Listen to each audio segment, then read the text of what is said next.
Buonasera a tutti. Allora, siamo collegati, mancano 1 ora e 32 minuti al lancio della nostra SpaceX Crew Dragon che stiamo aspettando con tanta impazienza. Il lancio avverrà all'1:27 ora italiana.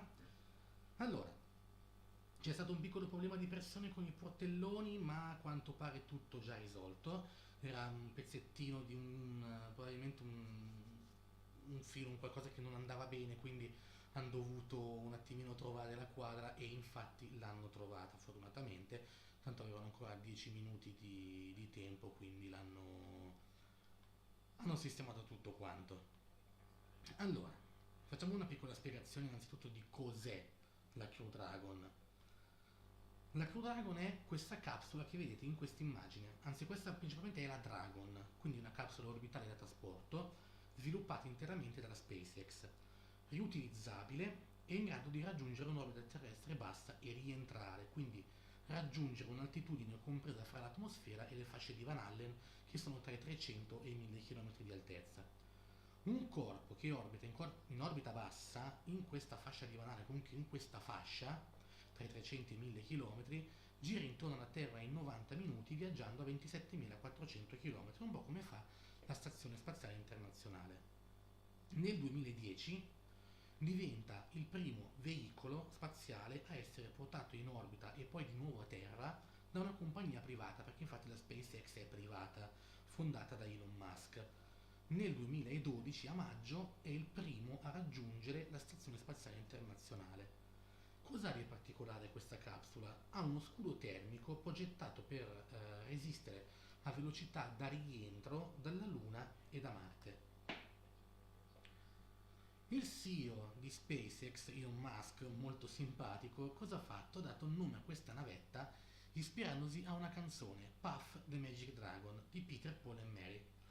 Perché fa questa cosa? Perché è in risposta ai critici che avevano ritenuto questo progetto impossibile. Poi questo Puff the Magic Dragon, oltre una canzone, diventa anche un libro per bambini e quindi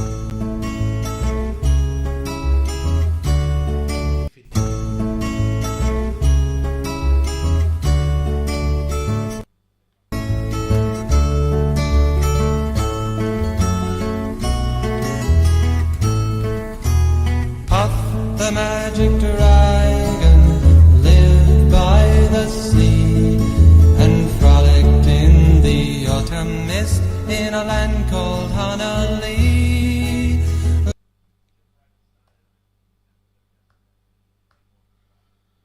Dragon cos'è? È una capsula balistica tradizionale con ogiva cerniera che si apre per rivelare un meccanismo, un common berthing mechanism, che vuol dire sistema di aggancio comune, che è il sistema utilizzato sulla ISS per connettere tra loro tutti i moduli del segmento statunitense per appunto attraccarsi alla ISS. Questo permette alla Dragon di essere agganciato dal braccio robotico della stazione ed ancorato ai segmenti americani della ISS. Per tutti gli altri segmenti, quindi quelli principalmente europei o comunque russi della Soyuz, esiste l'International Docking System Standard. Quando inizia lo sviluppo della Dragon? Inizia verso la fine del 2004, scusate. SpaceX vince i finanziamenti. Tra l'altro vi do un piccolo aggiornamento, hanno chiuso in questo istante il portellone, quindi stanno proprio chiudendo per partire con poi la pressurizzazione e l'inserimento del combustibile. Quindi nel 2004 SpaceX vince i finanziamenti nell'ambito del programma della NASA Commercial Orbital Transportation Services, COTS, per i voli dimostrativi del Dragon nel 2006. Nel 2009, a giugno, Musk dichiara di eseguire il volo inaugurale della navetta spaziale Dragon nel 2009 e di far entrare in servizio appunto la capsula nel 2010, prima dell'ultimo volo dello Space Shuttle. Nel febbraio del 2009 SpaceX annuncia che il materiale scelto per lo scudo termico ha superato le prove di stress da calore, quindi in preparazione per il primo lancio della Dragon. Nel 2010 Musk dichiara inoltre che la Dragon è in grado di rientrare da una velocità da orbita lunare e anche da una velocità da orbita marziana con il suo scudo termico. Il primo volo di una versione ridotta della Dragon ha avuto luogo a giugno del 2010 sul volo inaugurale del Falcon 9. Questa unità di veicoli spaziali di qualificazione Dragon era originariamente utilizzata come un banco di prova non volante per convalidare i diversi sistemi della capsula. Però la missione primaria qual era? Era quella di inoltrare i dati aerodinamici registrati durante la risalita. La vera e propria capsula Dragon volò per la prima volta l'8 dicembre 2010 durante il secondo volo del Falcon 9. E questa è un'immagine del primo lancio della Dragon.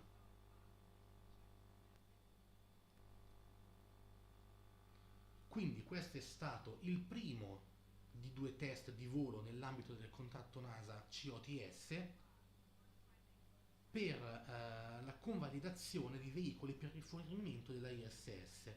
L'ex amministratore della NASA Bolden si è congratulato con la SpaceX per questo riuscito lancio del Falcon 9 e per il successivo rientro della Dragon nell'orbita terrestre.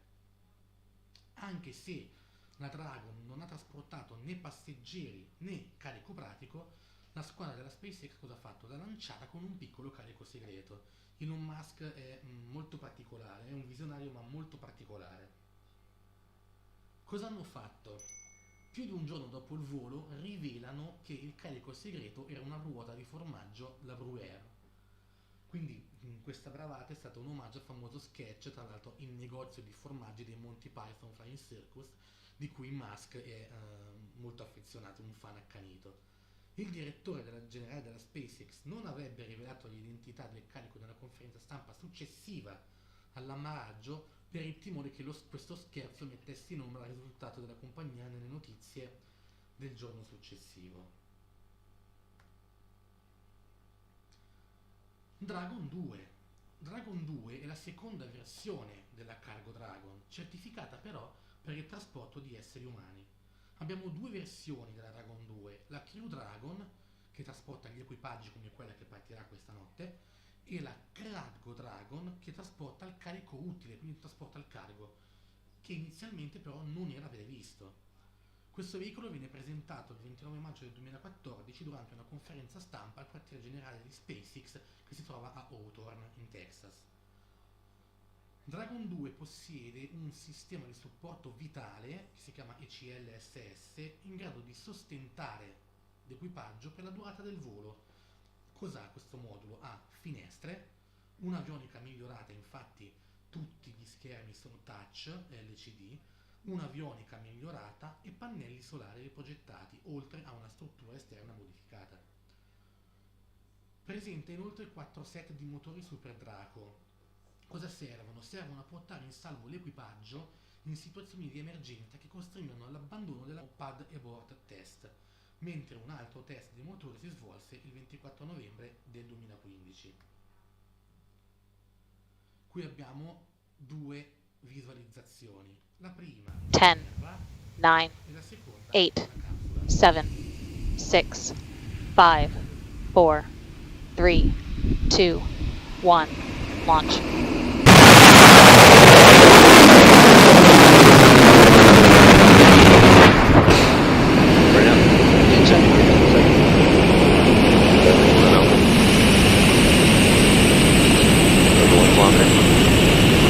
Truck deployed.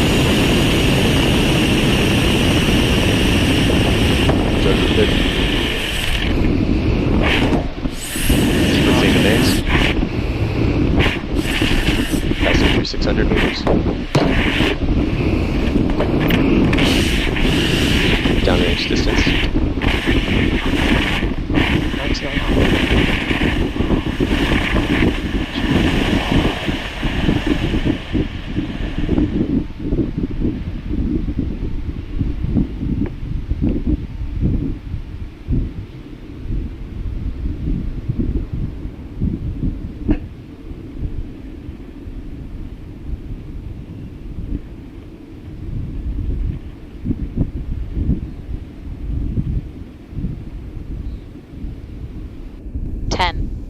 Nine.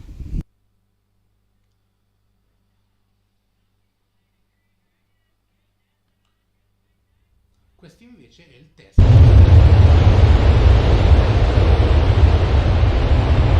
questo caso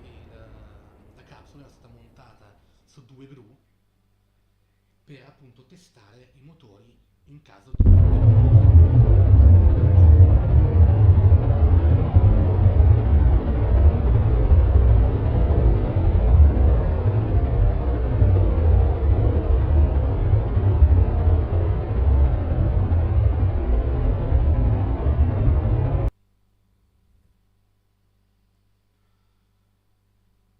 la Crew Dragon. Però qui parliamo della SpaceX Demo 1, quindi la navicella per equipaggio Crew Dragon è dotata delle attrezzature per permettere il volo umano, tra cui, come dicevo prima, il pannello di controllo touch, il sistema di supporto vitale e, cosa molto importante, ha anche una toilette. A una conferenza stampa della NASA del 18 maggio 2012, SpaceX conferma che il loro obiettivo era far pagare un lancio 160 milioni di dollari, oppure 20 milioni per ogni membro dell'equipaggio, nel caso in cui avessimo un equipaggio di 7 al completo. Quindi anche un piccolo sconto di 20 milioni di dollari. In confronto però nel 2020 un seggiolino a bordo della Soyuz costava 90 milioni di dollari per ogni astronauta NASA a bordo, mentre erano 76 nel 2014. Questa versione della Dragon 2 vola per la prima volta il 2 marzo del 2019 durante la missione SpaceX Demo 1 senza equipaggio, che è questa. Ice launch trajectory countdown net. Pad is clear. Go for launch. 10, 9, 8, 7, 6, 5, 4, 3, 2, 1. Ignition. Liftoff.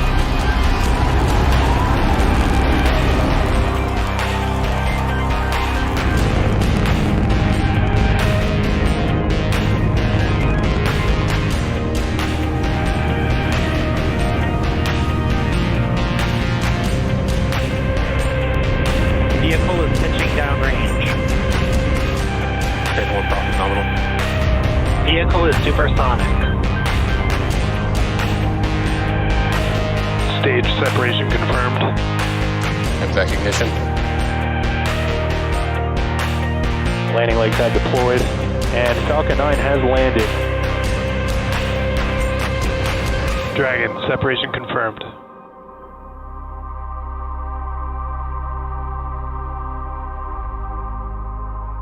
Houston Station, space ground to ISS thrusters enabled.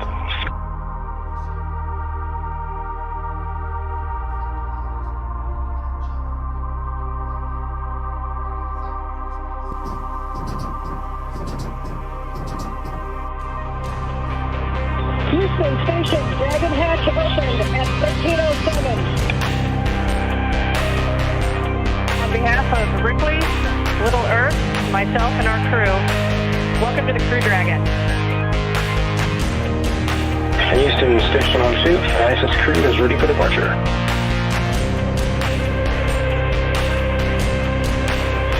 Separation visually confirmed.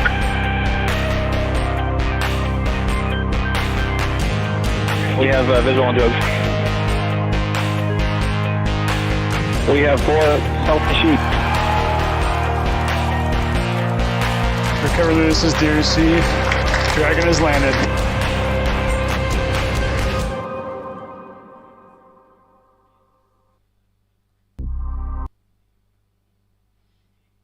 La tuta di SpaceX. Nel 2012 SpaceX inizia le trattative con la società Orbital Outfitters per lo sviluppo di tute spaziali da indossare durante il lancio e durante il rientro. Ogni membro dell'equipaggio indossa una tuta spaziale su misura, fatta del materiale ignifugo Nomex, che è molto simile al Kevlar. Questa tuta venne progettata per l'uso all'interno della Dragon, quindi sia come tuta intraveicolare che come EVA, quindi per appunto volare, ma tuttavia nel caso di una rapida depressurizzazione la tuta può proteggere i membri dell'equipaggio. La tuta può anche fornire raffreddamento per gli astronauti durante il volo nominale, cioè quando praticamente viene lanciato e abbiamo un riscaldamento della capsula. Nel febbraio 2015 SpaceX inizia a produrre una tuta spaziale da indossare per gli astronauti all'interno della Dragon 2. Viene progettata esteticamente congiuntamente da José Fernández, che è un costumista noto per le sue opere per i film di fantascienza della Disney, e dal fondatore e CEO di SpaceX, Elon Musk. Quindi il progetto venne successivamente realizzato dagli ingegneri della SpaceX e le prime immagini della tuta vennero rilasciate a settembre 2017 con questa immagine che vedete qua a destra. Un manichino chiamato Starman, perché il precedente era Ripley, quello che abbiamo visto nella capsula di prima. Perché Starman? Perché prende il nome dalla canzone omonima di David Bowie, indossa la tuta spaziale SpaceX durante il lancio inaugurale del Falcon Heavy nel febbraio 2018. Quindi per questo lancio dimostrativo la tuta non viene né pressurizzata e non portava addosso dei sensori. Nel 2018 gli astronauti commerciali della NASA, Benken e Harley, la testarono per familiarizzare con essa, perché poi infatti sarebbero stati lanciati 2 anni dopo. Cosa avvenne durante il lancio di Starman? Penso che sia la cosa più famosa.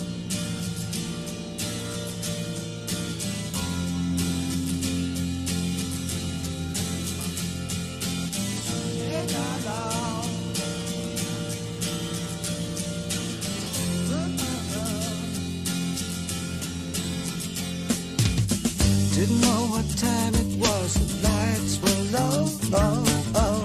I leaned back on my radio, oh, oh. Some cat was laying down some rock and roll, that is all he said.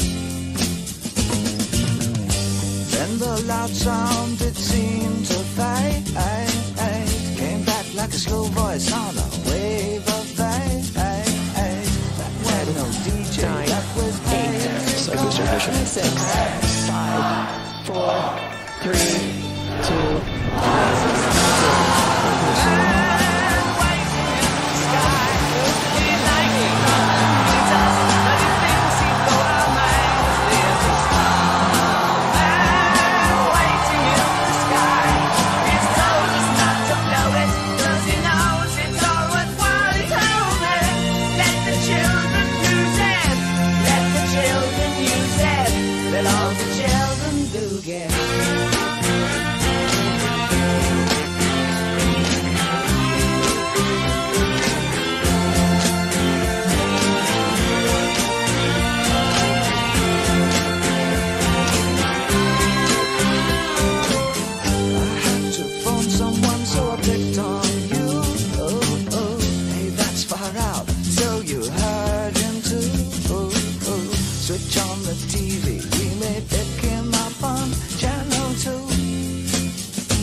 look out your window, I can see his light.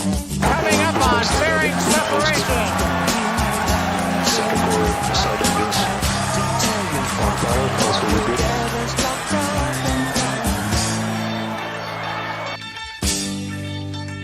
There's a starman waiting in the sky. He'd like to come and meet us, but he thinks he'd blow our minds. There's a starman waiting in the sky. He's told us not to blow it, 'cause he knows it's always what he told me. Let the children lose it, let the children use it, let all the children boogie. Starman waiting in the sky.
Arriviamo quindi alla SpaceX Demo 2, quella che vi dicevo prima.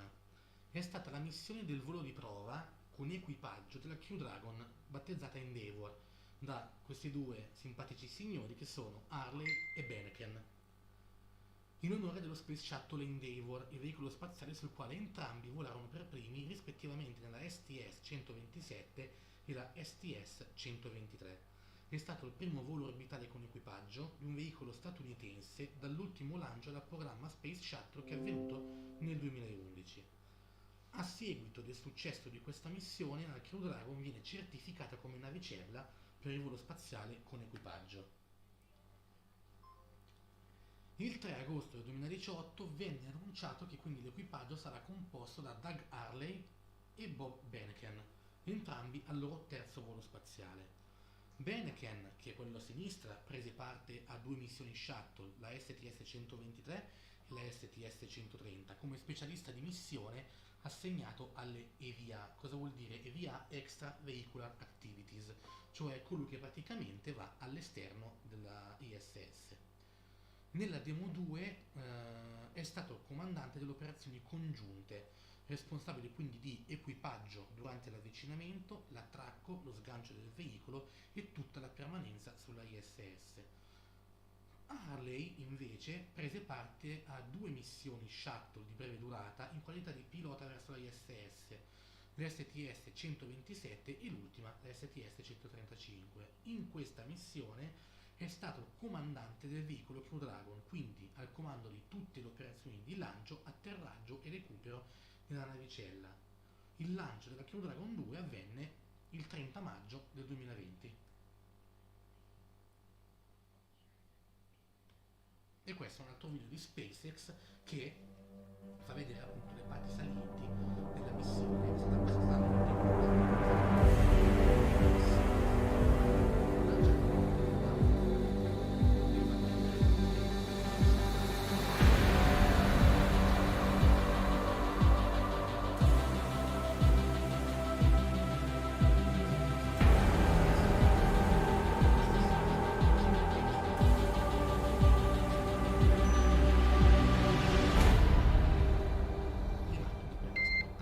Good morning, welcome aboard. Dragon, SpaceX, comm check, ground stations. SpaceX Dragon, we're go for launch. Let's light this candle. 3, 2, 1. Ignition.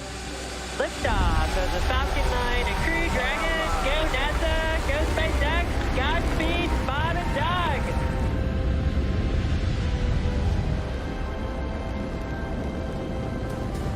On behalf of the entire launch team, thanks for flying with Falcon 9 today. We hope you enjoyed the ride and wish you a great mission.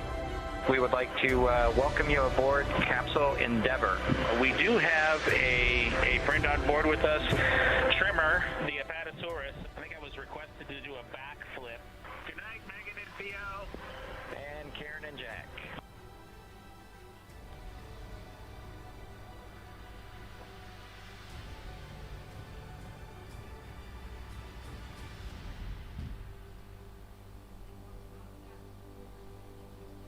Queste sono praticamente le immagini appunto dell'attracco della Dragon alla ISS, mentre queste sono le fasi del rientro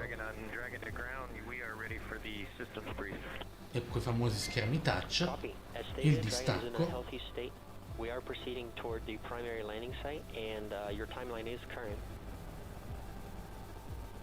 l'allontanamento dalla ISS e il rientro verso terra con l'apertura dei paracaduti e lo splash. On behalf of the SpaceX and NASA teams, welcome back to planet Earth. Thanks for flying SpaceX.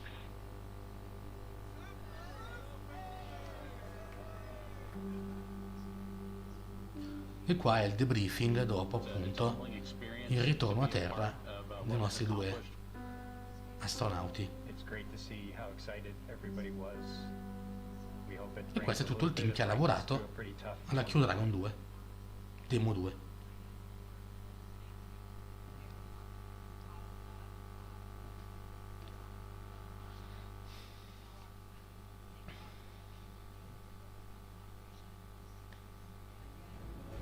Arriviamo a stasera. Quindi parliamo del nostro Crew Dragon 1.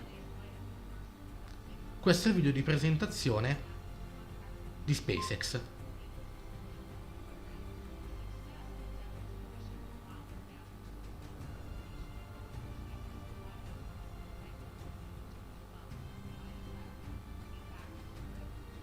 Chi sono i membri dell'equipaggio? Allora, i membri sono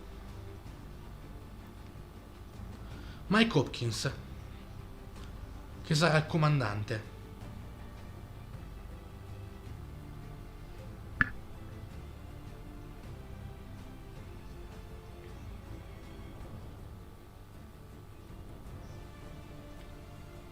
Victor Glover, che sarà il pilota della Dragon.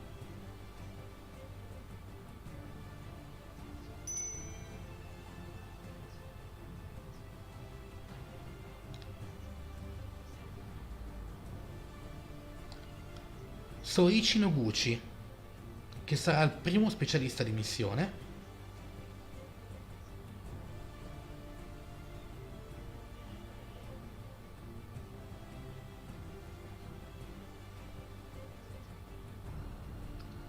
E Shannon Walker, che sarà la seconda specialista di missione.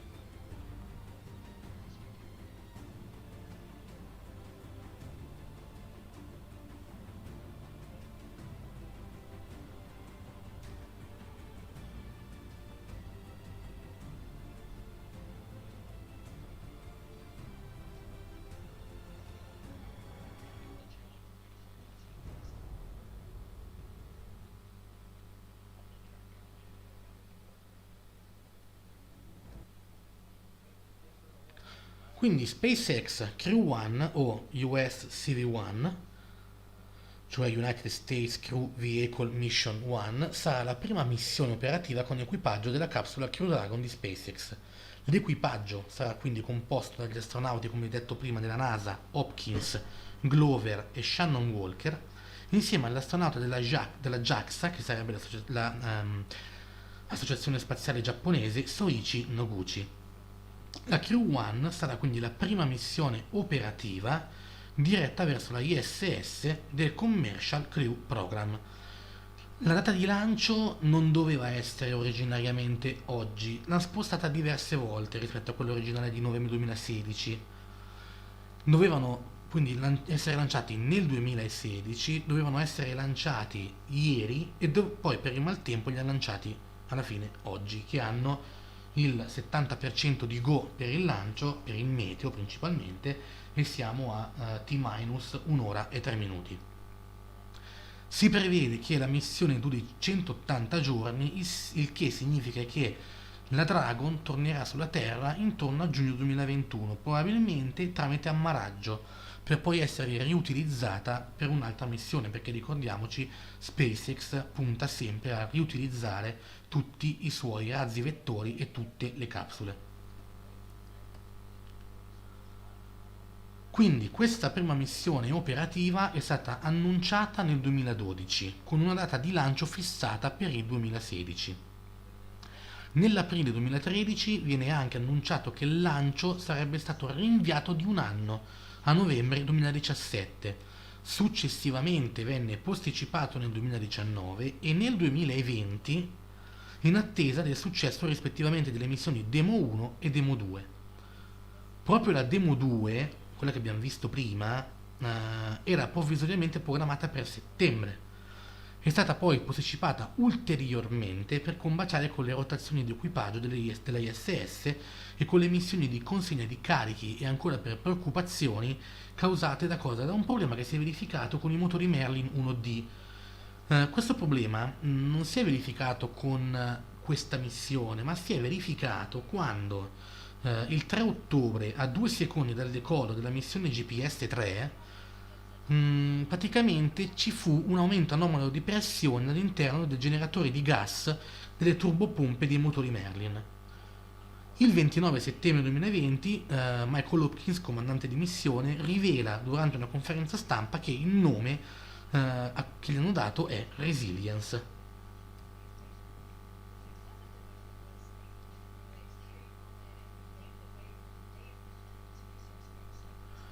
parliamo un po' dell'equipaggio. Allora, Michael Hopkins nasce il 28 dicembre del 68 a Lebanon, Stati Uniti, e sarà appunto il comandante. Chi è? È un colonnello della US Air Force, ma sta per cambiare ramo dell'esercito. L'hanno trasferito infatti alla US Space Force, che è la nuova forza creata dall'amministrazione Trump, e riceverà la nomina ufficiale mentre si troverà a bordo della ISS, quindi sarà anche il primo astronauta a entrare nella nuova branca dell'esercito americano. È laureato in ingegneria aerospaziale, ha diverse specializzazioni e ha avuto anche un trascorso in Italia, perché nel 2004 ha studiato scienze politiche a Parma.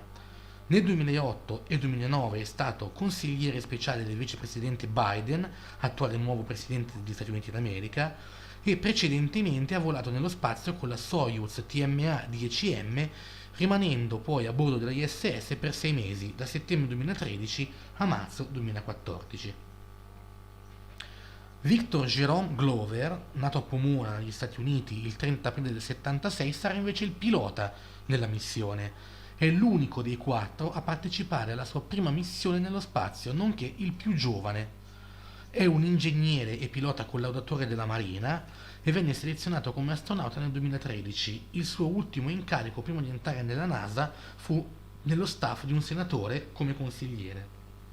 Ancora prima ha servito in Giappone e nell'Oceano Pacifico e attualmente ha all'attivo 3.000 ore di volo su più di 40 aeromobili e più di 400 atterraggi su portaerei e 24 missioni di combattimento. Ha combattuto durante la missione Iraqi Freedom negli Stati Uniti d'America. Soichi Noguchi è un astronauta giapponese nato a Yokohama il 15 aprile del 65. Dalle immagini che abbiamo visto stasera è abbastanza una persona simpatica, perché è stato il più attivo nel fare le fotografie, a fare un po' il pazzerello prima di salire sulla capsula. Nonostante sia l'unico non americano, è anche l'unico dei 4 che aveva volato su 3 diversi mezzi spaziali, perché volò sullo Shuttle nel 2015, con la Soyuz nel 2009 e adesso con la Crew Dragon. Negli scorsi mesi, tra l'altro, sono anche circolate delle voci secondo cui Noguchi potrebbe prendere parte alla missione DR Moon. Cos'è questa missione DR Moon? È uno dei primi voli con astronauti di Starship verso la Luna. Apriamo un attimino il discorso Starship. Starship è un vettore spaziale che dovrà essere molto probabilmente utilizzato nella missione Artemis nel 2024 per andare verso la Luna e quindi costruire la prima base permanente lunare, ma soprattutto entro 2030 dovrebbe essere, usiamo condizionale, essere utilizzato per volare verso Marte. Quindi Noguchi diventerebbe il primo uomo ad aver volato su 4 diverse capsule ed è assegnato a questa missione come primo specialista. Infine Shannon Walker, nata a Houston, Texas il 4 giugno del 65, è una fisica e astronauta della NASA dal 2004.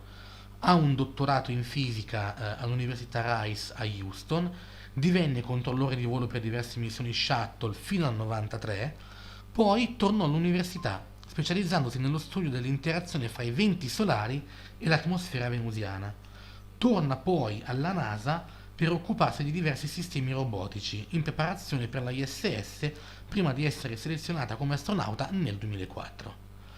Ha volato nello spazio a bordo della Soyuz TMA-10M nel 2010, rimanendo poi a bordo della ISS da giugno a novembre 2010, ed è il secondo specialista di missione. Il volo. Dopo la partenza, quindi dopo l'1:27, serviranno 12 minuti per raggiungere l'orbita extraterrestre e altre 8 ore e mezza prima di attraccare alla ISS. Circa 9 minuti e mezzo dopo la partenza, il primo stadio del Falcon 9, il B-1061, quindi il razzo, effettuerà la manovra di rientro per appoggiarsi poi sulla chiatta automatica Just Read Instruction, essere riportato a terra, pulito, svuotato e riutilizzato. Quando i 4 astronauti di Crew One raggiungeranno la ISS, a bordo troveranno altre 3 persone, quindi diventeranno 7 gli occupanti della ISS. Ci saranno Kate Rubins, che è questa ragazza bionda alla prima a sinistra, e i cosmonauti Sergei Rizikov, che è quello al centro, e Sergei Kurcheverkov, che è l'ultimo a destra. Sebbene nella ventennale storia della ISS ci siano state occasioni in cui a bordo salirono anche più di 7 astronauti, questo avvenne solitamente con lo shuttle attraccato. Questo perché sulla ISS c'è posto soltanto per 6 persone, ci sono 6 letti. Infatti in passato gli ospiti dormivano nello Space Shuttle e Michael Hopkins, il comandante, ha affermato che farà lo stesso, dormendo però nella capsula Dragon. Ha affermato questo perché è il comandante della missione, il capitano della missione, però la NASA non ha ancora ufficializzato che lo farà per tutta la permanenza sulla ISS. La partenza della capsula, dove è previsto rimanga per circa 180 giorni, sancirà l'inizio della prima missione operativa del Commercial Crew Program, o CCP, quello che, inaugurato da Barack Obama e sostenuto con forza dall'amministrazione Trump, rappresenta un definitivo cambio di paradigma nei programmi statunitensi e in tutta l'economia nella nuova era spaziale, cioè un'era in cui gli enti e le agenzie governative si avvarranno dei privati, ne stimoleranno il coinvolgimento sempre più massiccio e, come in questo caso di Crew One, ne acquisteranno i servizi. La patch di missione. Apollo 13 fu l'ultima missione con equipaggio della NASA a non avere i nomi sulla patch, cioè sullo stemma della missione. Oltre a quello sfortunato lancio, accade anche con altre missioni, la Gemini 7, la Gemini 9 e l'Apollo 11. Perché una patch senza nomi da parte della NASA? Perché è un ringraziamento verso tutte quelle persone che hanno dedicato la loro vita e le loro competenze affinché si potesse svolgere quella missione o questa missione. Quindi anche loro 4, quelli di Crew One, non hanno voluto il proprio nome sulla patch proprio per questo motivo. L'emblema della NASA per il prossimo lancio è quindi un tributo anche ai programmi spaziali del passato.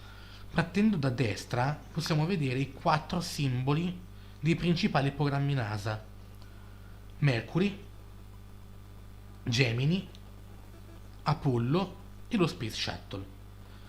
Questi loghi vengono racchiusi in una cornice che forma la lettera C, che insieme all'1 rappresenta il nome della missione Crew One. Però il 2 novembre si è anche festeggiato il 20° anniversario della prima spedizione a bordo della ISS. Infatti l'1 è un omaggio all'Expedition 1 e a tutta la storia della ISS, rappresentata proprio in alto, sempre all'interno della cornice, in alto a sinistra, nell'angolino. Inoltre c'è anche la patch di SpaceX. SpaceX ha sempre un emblema per i propri lanci. Come riconoscere per missioni passate e future a chi appartiene a una determinata patch? Basta cercare un piccolo simbolo molto caro a SpaceX, il quadrifoglio. Perché? Perché il simbolo porta fortuna per antonomasia, ma per questa azienda aerospaziale assume un significato molto più profondo. Rappresenta il 4° lancio del Falcon 1 avvenuto a settembre 2008 e la prima missione completata con successo, perché se anche quel lancio fosse andato male, SpaceX sarebbe fallita. E quindi in questa patch si trova in mezzo ai nomi dei 4 astronauti, rappresentati in piedi e con indosso le tute sviluppate da loro. Quindi Walker, Glover, il quadrifoglio, Hopkins e il nome di Noguchi scritto in giapponese.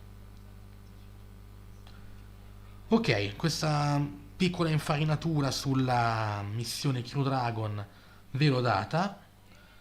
Vi faccio vedere, visto che siamo a 52 minuti dal lancio, un ulteriore video che praticamente, anzi una carrellata di immagini, devo soltanto impostarle, che praticamente fanno vedere ciò che è successo pochi minuti fa durante il pre-lancio, quindi l'inserimento degli astronauti sulla SpaceX, sulla Dragon, scusate. Allora, aspettiamo un secondo, vedo se riesco a inserirvela così.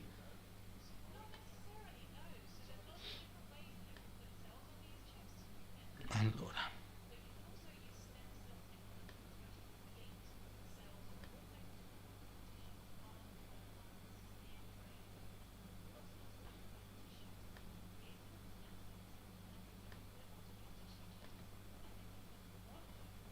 Vediamo se riesco a farvela vedere, altrimenti ve la inserisco in PowerPoint e ci mettiamo di meno.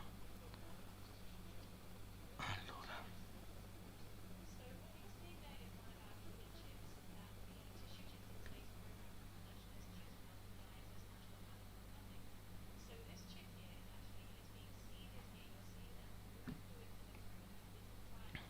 No, non riesco a inserirle, mi spiace, non posso farvele vedere, eventualmente poi le pubblico sulla pagina dell'osservatorio, così sono pubbliche per tutti. Allora, adesso ingrandirò la schermata e dovreste riuscire a vedere il live dal sito appunto della NASA.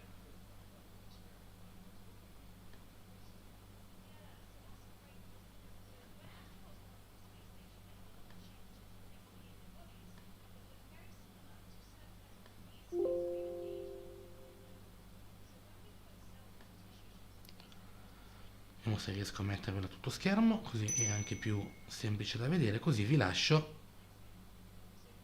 al live e a questi 50 minuti di attesa. Dovrebbe vedersi abbastanza bene. Io mi metto qui in alto.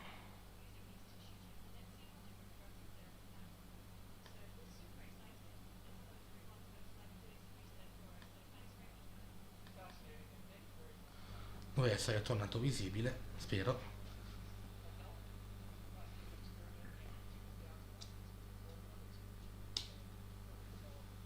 Ok.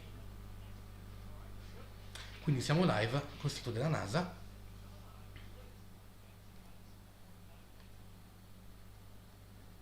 E attendiamo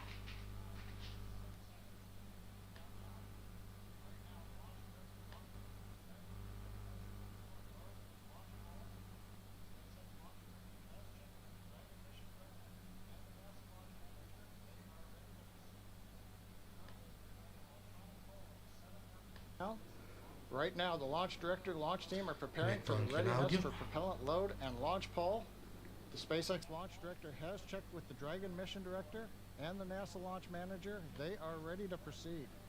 Currently, we're doing an electronic poll of the 7 members of the SpaceX launch team for their go to load propellant and then to press on with launch.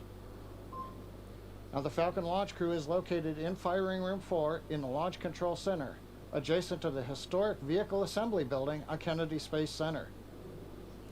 Key NASA launch members are also located in the firing room.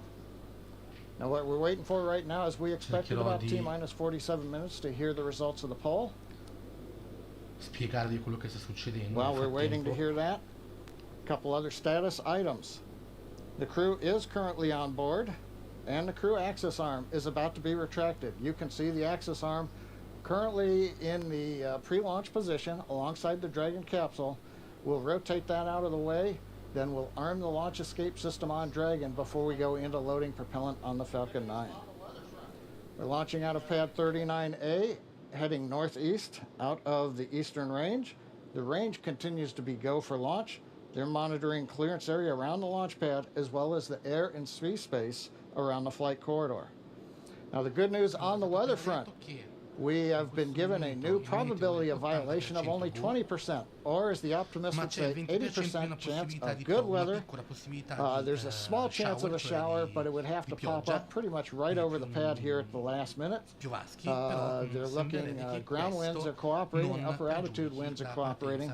So the weather officer gave us some good news about 10 minutes ago as we got inside of T-minus 1 hour. Now we're coming up on T-minus 47 minutes, and the SpaceX team is finishing up their go, no go polls. We're waiting for a few more people to give the electronic thumbs up so that then the SpaceX launch director can check that item off and then proceed into the remainder of the countdown, which will include propellant loading at T-minus 35 minutes.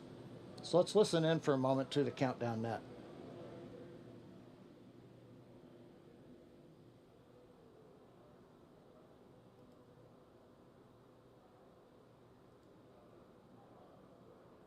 Dragon SpaceX for ARM timeline. And go ahead for the ARM timeline.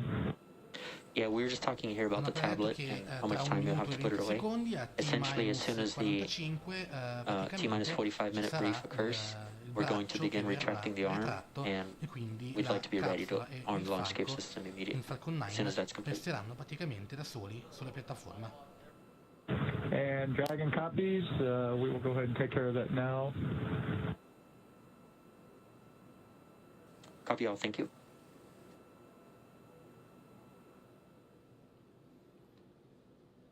Heard a little bit of dialogue there between Core and the Dragon crew looking at a computer notebook that they're getting ready to put away, letting the crew know what the timeline would be once we finish the go no go poll and we give the instructions to the launch team at T-minus 45.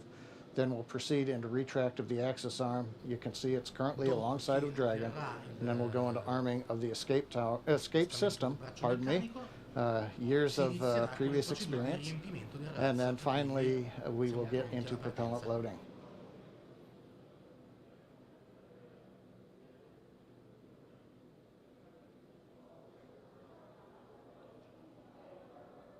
Right now they're getting just the last thumbs up.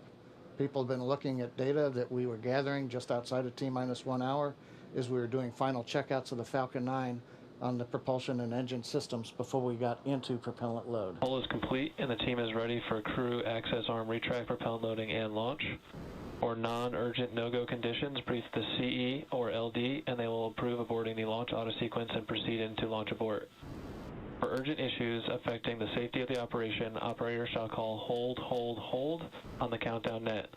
Launch control will abort the launch auto sequence immediately and proceed into the launch abort auto sequence. Operators advise launch director whether structural breakup or fire is imminent or occurring per Dragon manual escape flight rules. In the event of a fire alarm at firing 4 today, key operators noted below will remain at their post while the alarm is evaluated.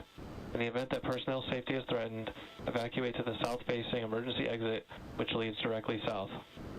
Launch control, you may proceed with arming the crew arm for movement. Copy, arming crew arm.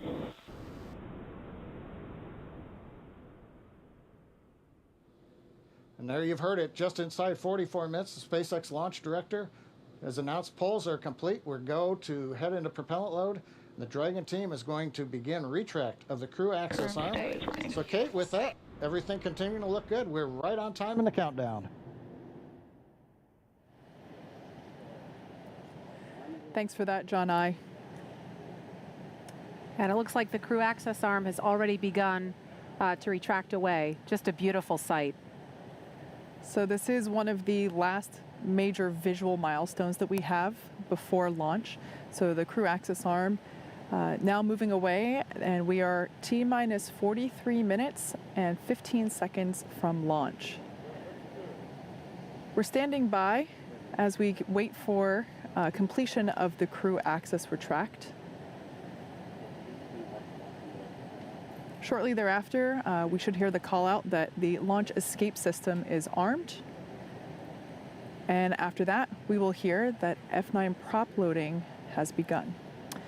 And now, earlier this evening, we saw NASA astronauts Victor Glover, Mike Hopkins, Shannon Walker, and JAXA astronaut Soichi Noguchi suit up. That was about 3 hours ago. They made the drive out to Launch Complex 39A. Ingressed Crew Dragon about 2 hours ago, and the spacecraft hatch was closed a second time after and then they had a successful leak check. And again, we've just seen the crew access arm retract, and what we heard a few moments ago was that once this process is complete, they are going to go ahead and arm the launch escape system immediately. So we're going to wait to hear the call out that the crew access arm retraction is complete, and then we'll explain a little bit more about this launch escape system, what it is, why it's armed at this point, and why it's so significant.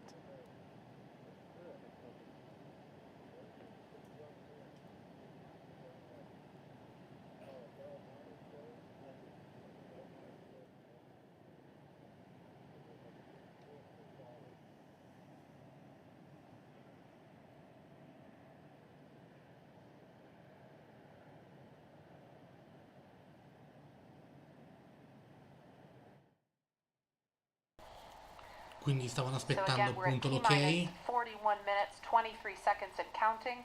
We've just watched the crew access arm retract. That is the suspended walkway that attaches the rotating service structure to the fixed service structure, excuse me, I'm talking shuttle speak. Quindi hanno To the retratto Crew Dragon completamente capsule. il So we braccio watched retrattile arm retract away, so now we see e Crew tutto è Dragon. pronto per praticamente la partenza a T-40. You are go for Section 7, close visors and arm launch escape system. Okay, Dragon copies, moving to Section 7. So their confirmation from Core telling crew that they are allowed to move on. You hear us mention move on to Section 6, Section 7. That's simply making sure that everyone's on the same page in terms of which procedure we are now working toward. So that was just the Core, who is the person that is essentially the single voice communicating to the crew inside. Dragon, visors are closed. We are arming the launch escape system. Copy. And there we heard Commander Mike Hopkins. Thank you. Commander Mike Hopkins informed that they are now closing their visors and now commanding the launch escape system to be armed. Now the launch escape system is basically the crew's path to safety in the event of an anomaly, quite simply. If we were to have an abort scenario here on the pad, we have demonstrated the efficiency and success of that system, having done a pad abort test. Previously, we did a launch escape system test mid-flight earlier, I believe it was January of this year. And so basically this is a system that could return... Verified armed.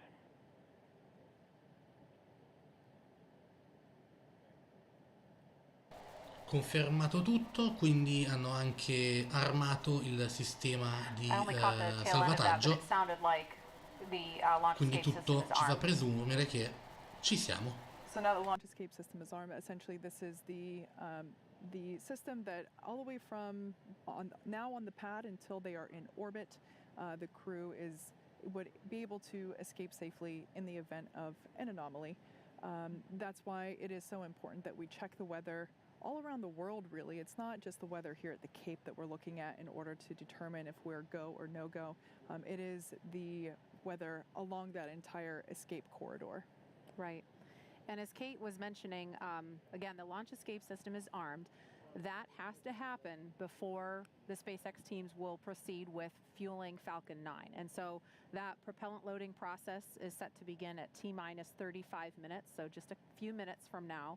And what that looks like, Kate, you talked about the tests that were done. You did a pad abort test back in 2015. You did an in-flight abort test at the beginning of this year. And so what that looks like in action, if it were to happen, a pad abort test, or excuse me, a pad abort would be before liftoff at any point from propellant loading, which begins in just under 3 minutes now, until the moment of liftoff.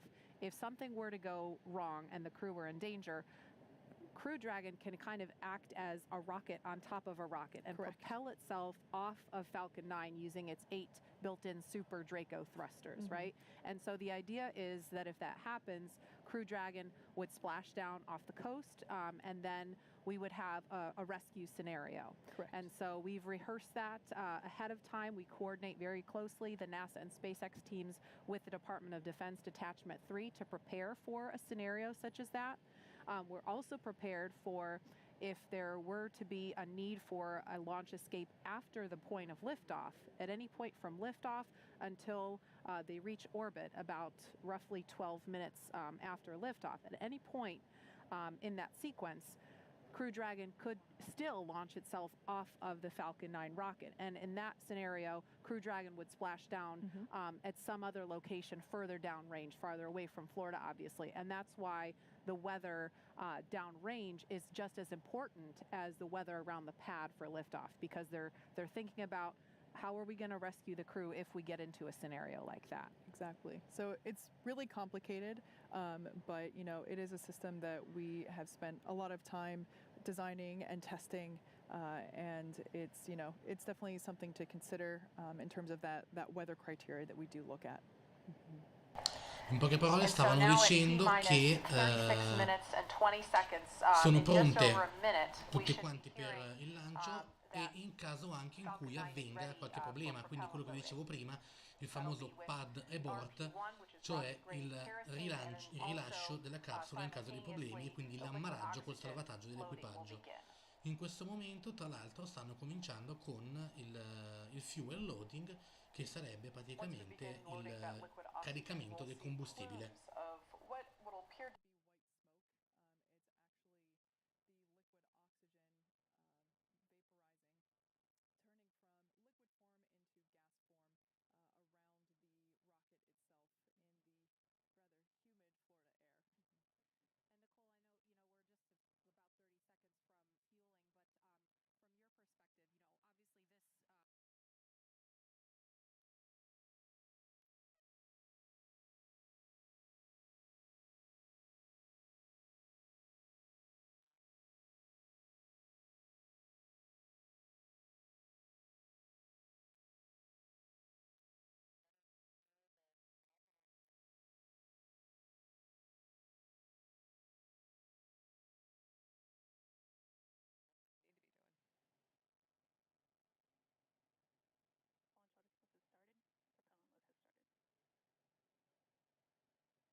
Allora, quando vedrete una nuvola bianca scendere dai lati del razzo, in quel momento stanno caricando il propellente liquido, che è principalmente ossigeno, ossigeno liquido, e quindi vuol dire che il razzo sta per essere preparato alla spinta iniziale per portare poi il Falcon 9 in orbita.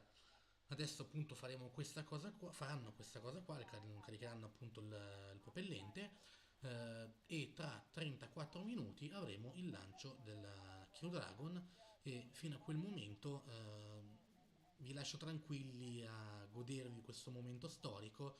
Ritornerò all'incirca quando mancheranno 15 minuti all'inizio del lancio, salvo eventuali, speriamo di no, complicazioni. Buona visione e a più tardi.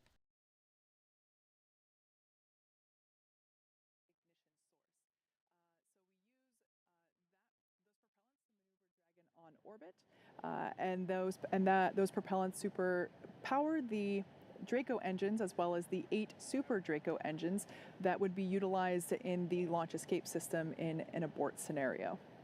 And again, we want to be crystal clear. Now that fueling for Falcon 9 has started, that means that the 8 Super Draco engines built into Crew Dragon are ready, if needed, to launch the capsule away from the Falcon 9 rocket in an instant if there is any kind of emergency associated with the rocket or on the pad. Now let's go over to SpaceX headquarters in Hawthorne for an operations update. John? Well, we are counting down those final minutes, and everything is still looking good for Falcon 9 and Dragon for an on-time launch just under 33 minutes from now. As you heard, Falcon 9 began propellant loading right on time at T-minus 35 minutes. Now, the propellants that feed the Merlin engines that power Falcon 9 are 2 liquids. One liquid is the fuel, the other is an oxidizer. And that fuel is a refined form of kerosene, also referred to as RP1. Now, our oxidizer is densified liquid oxygen, also called LOX. Densified means it is kept much colder than typical for launch vehicles, and it takes up less volume. This allows for more oxidizer to be loaded into the first and second stages. Now, to ignite the fuel and oxidizer in the Merlin rocket engine, we use an ignition fluid called T-tab. When T-tab comes in contact with oxygen, it ignites, and it gives off a green-colored flame. Once we've got the flame going, we can then add the kerosene fuel into the chamber, and the engine goes to main power. And you might see the green flash just as the second stage engine ignites, following stage separation 2 minutes, 48 seconds into tonight's flight. Now currently we're early into propellant loading. The first stage fuel tank is about 10% full. And that first stage is the bottom 2/3 of the vehicle. You can see on your screen, you've got the black carbon fiber landing legs, then the white propellant tanks of the first stage, topped off by that black cylinder, the inner stage. Now liquid oxygen loading is also underway on the first stage. That loading will begin on the second stage, which you can see on your monitor, which is the cylinder, the white cylinder just above that black interstage. Liquid oxygen loading on stage 2 begins at T-minus 16.5 minutes. And we'll continue loading liquid oxygen on both stages until the last few minutes of the countdown. Helium loading into pressure vessels is also underway. We use that to pressurize the tanks in flight as the propellant is pulled out by the Merlin turbopumps. Now on board the Dragon spacecraft, the astronauts are monitoring systems while propellant is loaded Cryo-helium load. into the Falcon 9. And the call out you just heard, ground loading and the crew know that helium loading is going on the vehicle right now. So as I mentioned, the astronauts are listening to this right now. As part of their training in the simulator, we also can give them the playback of sounds that we've recorded in Dragon capsule during recent flights. Plus, they also had a discussion with Bob and Doug after their flight, who related what their flight experience was like earlier this year. Now out on the Eastern Range, we continue to hear they're green, ready to go. There are no problems, and they are go for launch. And finally, the weather, as I mentioned a little while ago, it's actually improved during the day. We're down to 20% probability of violation. The biggest thing we're watching is just in case in these last half hour, if a rain shower might spring up within a mile or two of the launch pad. But currently, the rain looks like it's holding off. The upper altitude winds are good, and the ground winds are very light. Now, as a reminder, today we have an instantaneous launch time. So at this point, if we hear a hold for any reason, we'll have to stand down and target our backup launch opportunity just under 3 days from now. But let's turn it over to Jesse and Leah for an overview of events after liftoff. Thanks, John. For Crew 1, the astronauts' flight to station will take about 27.5 hours, and their journey is much longer, but fairly similar to the trip NASA astronauts Doug Hurley and Bob Behnken made earlier this year in Crew Dragon's first mission with humans aboard. As we await T0 in just about 29 minutes, the ground operations teams are doing a series of system checks to make sure both Dragon and Falcon 9 are ready for launch. You're looking at a live view of our teams at the Cape as they prepare for liftoff. Now, as we wait for the launch clock to hit 0, we wanted to give you an overview of what the ascent portion of the mission will look like. Once we hit T0 and a successful launch occurs, we will watch Falcon 9 and Dragon lift off from historic launch pad 39A and make their ascent. At about 50 seconds into flight, Falcon's 9 engines will throttle down to help pass through the period of maximum dynamic pressure on the rocket, or what we typically refer to as max Q. It's worth noting that once we hit max Q, the vehicle will be going supersonic. Once we are through the period of maximum dynamic pressure, we can throttle up our Merlin engines again. And from there, at about 2.5 minutes into flight, we have a series of 3 events that will happen in rapid succession. First is MECO, or main engine cutoff. This is where all 9 Merlin N1D engines shut off in preparation for stage separation, which is our second event. This is where the first stage detaches from the second stage, with the first stage making its way back to Earth for landing as the second stage continues on its journey with the third event. SES, or second stage engine start 1, is where the MVAC engine lights up and propels the second stage along with our Crew 1 astronauts to orbit. As Stage 2 heads towards its targeted drop-off orbit, Stage 1 will execute 2 burns in order to make its way back to Earth. The first is the entry burn, where 3 of the M1D engines will reignite and then shut down. This helps to slow the stage down in preparation for entry back into the Earth's atmosphere. While the first stage is heading back to Earth, the second stage will cut off its 1 Merlin engine that was ignited right after stage separation. Once this happens, we will wait for confirmation of a good orbital insertion. And about 90 seconds after Dragon gets into orbit, Falcon 9 will land back on Earth. The landing burn, which is a single engine burn, will bring the vehicle's speed down rapidly in order to land on the drone ship about 9.5 minutes into the mission. While Falcon 9 first stage is landing, Dragon is preparing to separate from the second stage. At about 3 minutes after the second stage gets into orbit, we should have a great view of Dragon with its 4-person crew drifting away from the second stage. Once Dragon is a short distance away, it will begin checking out its Draco maneuvering thrusters to make sure Dragon continues to increase separation distance from the second stage. It's worth noting that these are not the Super Draco engines that would be used during an abort scenario. And about 40 seconds after separation, Dragon's nose cone deploy sequence will begin. It will take roughly 4 minutes for the nose cone hooks to unlatch and open, exposing its guidance navigation controls, or GNC, that will help Dragon autonomously fly to the space station. And lastly, once the nose cone is deployed, the remaining Draco thrusters on the forward bulkhead will be checked. From there, over the next 27.5 hours, Dragon will begin its approach phase, undergoing a number of phasing burns as it makes its way to station. All of that will be coming up soon. Stage 2 cryohelium load. And confirmation, stage 2 cryohelium being loaded now. But for now, let's check back in with Marie at Kennedy Space Center. Marie? All right, thank you, Leah. If you're just joining us, we are now at T-minus 25 minutes, 5 seconds and counting from the second astronaut launch from U.S. soil this year, and the first with 4 astronauts aboard Crew Dragon. We want to go over to NASA's Garvey McIntosh. She is standing by in Japan to speak live with the president of JAXA. Garvey, are you with us? Yes, I am. Thank you, Marie. Hello, I'm here in Tokyo, Japan. This is Garvey McIntosh, and I'm going to interview JAXA President, Dr. Hiroshi Yamakawa. Dr. Yamakawa, konnichiwa. Konnichiwa. Could you tell us about the partnership between JAXA and NASA? Oh, thank you very much for your question. The US and Japan have built a close relationship in the aerospace field for more than 50 years. And NASA and JAXA have been collaborating in many fields, including earth science, space exploration, human space activities, and aeronautics. Astronaut Noguchi participates in the Crew 1 mission as the first foreign astronaut on board a US commercial spacecraft. This shows a trust relationship between the two countries. We recognize that this mission is an important milestone toward future international space exploration, and we will firmly support him from the ground.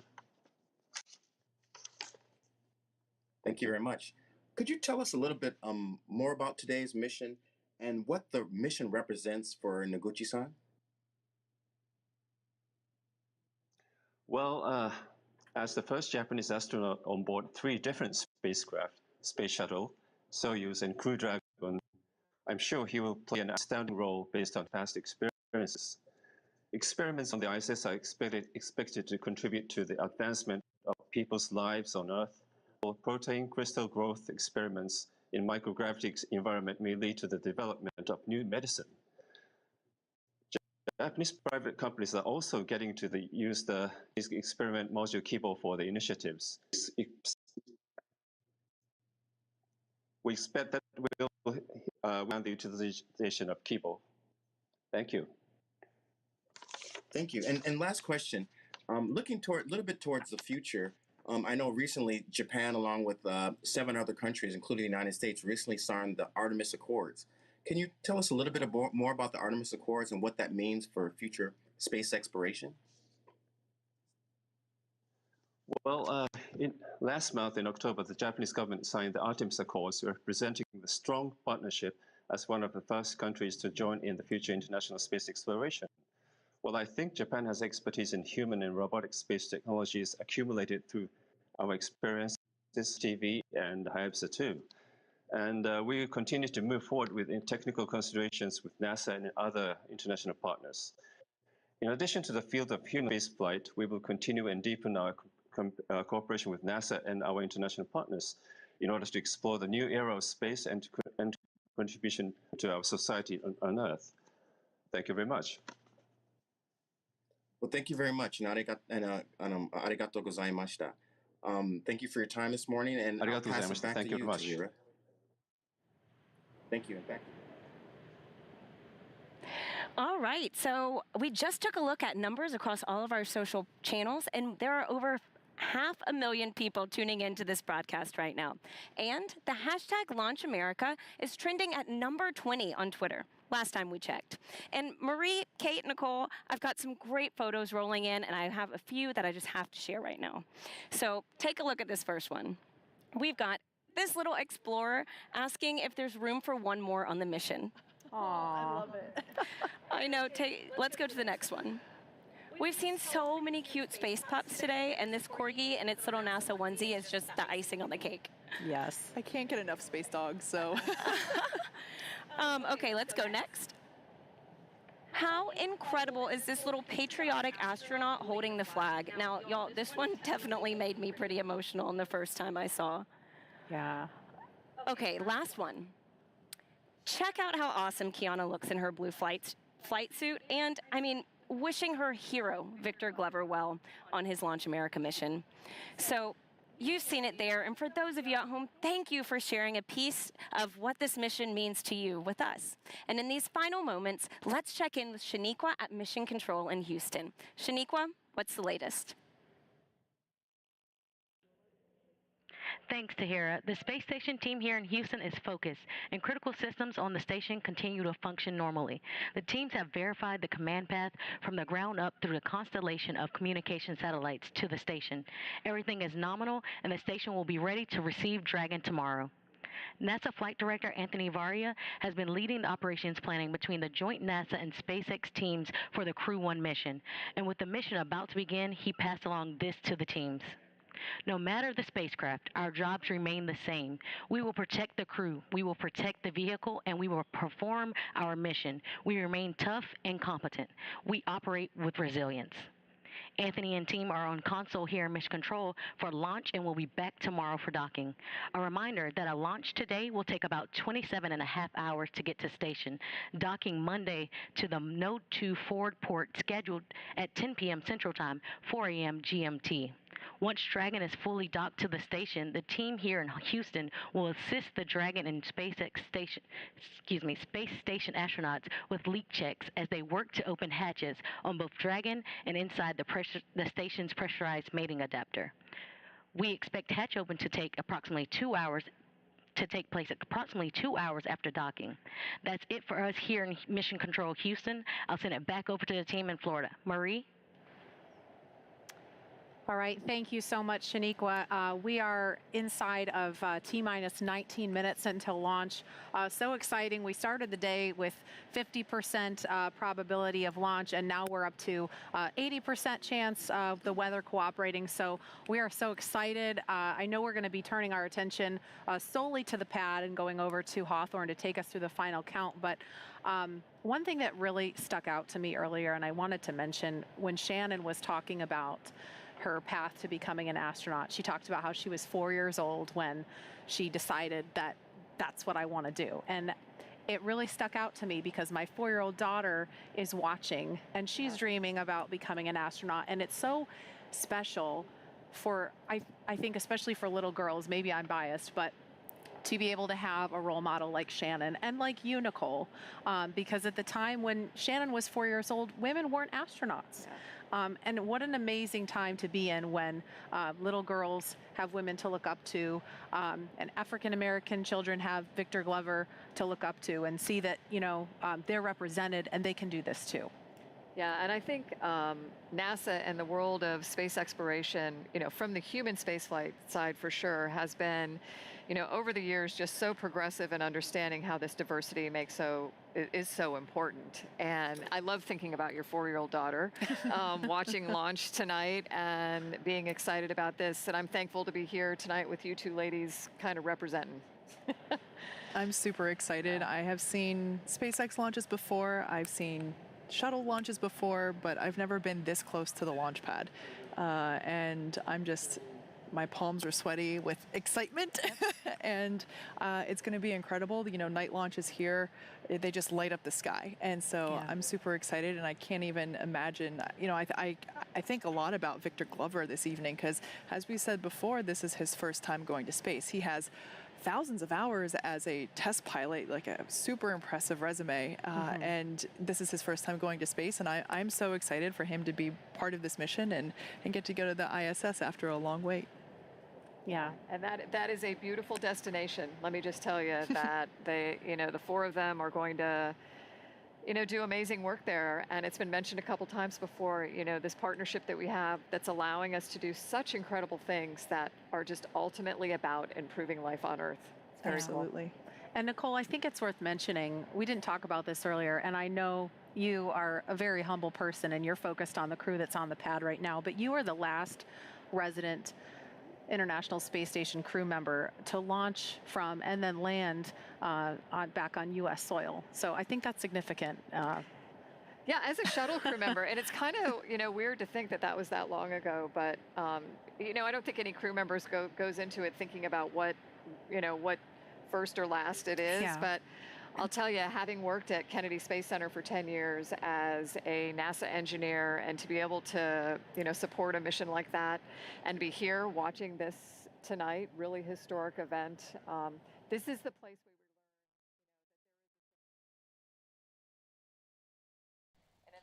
Eccoci qua. Allora, siamo a T-15 minuti. Tutti i sistemi sono a posto, quindi sembrerebbero tutti go. Il meteo sta collaborando, quindi c'è sempre l'80% di possibilità di lancio. Pioggia al momento sembrerebbe non essercene e, come potete vedere, praticamente stanno riempendo di ossigeno liquido il Falcon. 17 seconds after the hour, just a little under 15 minutes from now. We began propellant loading on Falcon 9 on time at T-minus 35 minutes. You may have heard earlier the call out, the fuel is completely loaded on the second stage, so the RP-1 kerosene fuel is complete. We also got the start right on time 2 minutes ago of liquid oxygen loading onto the second stage. Now on the first stage that you can see with the white plumes coming off of it, fuel loading is continuing. We're about half complete with fuel load. That'll finish in 8 minutes at T-minus 6. Now densified oxygen, the liquid oxygen, continues to load on the first stage. That'll come down and finish about T-minus 3 minutes. And then, as I mentioned, the second stage has just begun liquid oxygen loading just 2.5 minutes ago. That will continue all the way down to T-minus 2 minutes. Now currently, eastern range is go. Everything continues to look good. And the weather, as we said, has continued to cooperate. You can talk about it, you can't do much about it, but tonight it looks like all conditions are good on the weather. Then finally, Dragon. The Dragon mission director and team, they are reporting no issues. They've completed the communication checkouts earlier in the countdown. You can see the crew access arm is retracted away. What you have left now is just the strong back alongside of Dragon you can see on your monitors. We have armed the launch escape system. The crew is strapped in and they are ready to go. Their next major events coming up at T-minus 10 Allora, minutes. è quasi completato il rifornimento del primo stadio, che sarebbe il razzo detto volgarmente più alto, più lungo, il Falcon 9, e stanno anche già caricando il secondo stadio, che è quello che praticamente porterà poi verso la ISS la Crew Dragon. Tra poco, tra l'altro, si inizierà con il countdown, chiamiamolo ufficiale, da parte di SpaceX, che potrete vedere sotto in sovraimpressione con le tempistiche e tutte le fasi del lancio. But right now, 12.5 minutes to go, everything looking good. Leah and I will be commenting, but we're going to let you listen into a lot of the discussion and just enjoy the last 12 minutes of the countdown as we head for liftoff again. 27 minutes, 17 seconds after the hour. That's right, John. It's so exciting. Only 12 minutes, 13 seconds until liftoff now. And just some things that you can look for, especially upon ascent. You'll be hearing some performance calls as we get into the final countdown and then after liftoff. These are SpaceX flight controllers. They're reporting the trajectory, the speed, the booster performance, and some of the key milestones for Falcon 9 and Crew Dragon on the way uphill. It's about a 9-minute ride to orbit, and a few minutes after that is when we'll see Crew Dragon separate from the second stage. and begin flying free on its own. Some of those other calls you'll hear upon liftoff are number and letter combinations. These mark different abort zones throughout the flight. The first two are 1A and 1B. This signifies they're in the first stage, and that will last until they're up to the very north of North Carolina. The next are 2A through 2E or 2 Echo. Those will come into play once the second stage kicks in. That lasts from the top of North Carolina all the way to the tip of Newfoundland in the northern Atlantic. There's also a spot we want to avoid in the northern Atlantic, and so you might hear the call Shannon or forward to Shannon. Of course, that's not to be confused with our crew member Shannon Walker today, but that actually refers to Shannon, Ireland. It means they would target off the coast of Ireland if they were later in that second stage and needed to abort. But that next call out we're listening for to the crew should come up at T-minus 10 minutes that the crew displays. Those 3 panels in front of our astronauts will be configured for launch. Now just 10 minutes and 35 seconds to go until liftoff.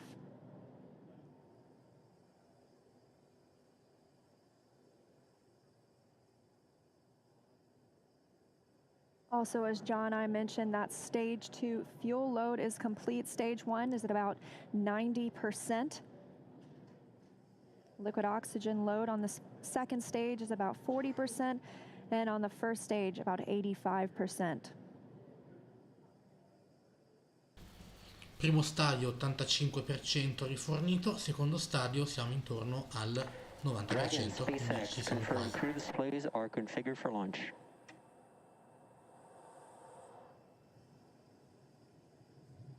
And SpaceX, this is Dragon. Displays are configured for launch. Copy, Resilience. We're honored to have you as our crew as we begin operational missions to the ISS. Have an amazing trip and know that we are all for one.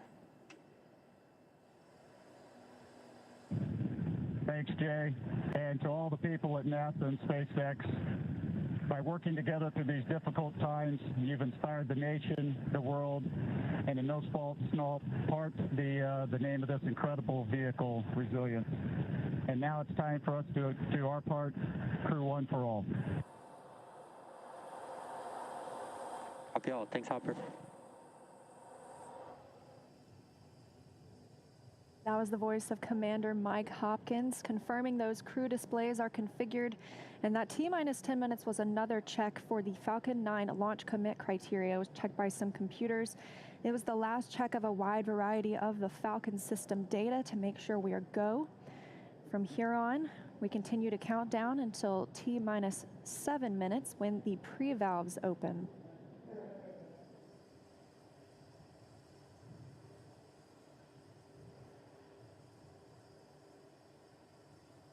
T-minus 8 minutes, 30 seconds and counting. As Liam mentioned, the next major event at T-minus 7 minutes, we will open the pre-valves. Currently, the Merlin engines on the first stage are isolated by valves that are between the propellant tanks and with the Merlin engines. We'll open the pre-valves. That'll allow us to begin passing a small amount of liquid oxygen through the inlet of the turbo pumps. That'll chill them down to get them ready for when we bring the pumps up to full speed at T-minus 2 seconds. Want to make sure that the pumps are chilled so that there's not any opportunity for the liquid oxygen to possibly get in contact with a warm pump and turn into gas, something you want to avoid on a turbo pump. 7 minutes and 40 seconds now to liftoff. We're still watching those fuel levels tick up, and in the first stage, we're almost at 100% of that densified kerosene. As we mentioned, second stage is full. First stage fueling should be complete for that RP1 at about T-minus 6 minutes.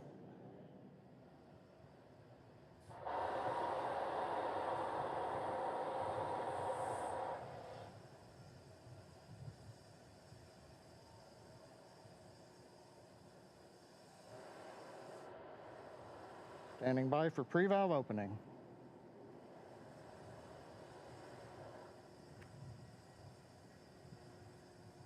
Stage 1 engine chill has started.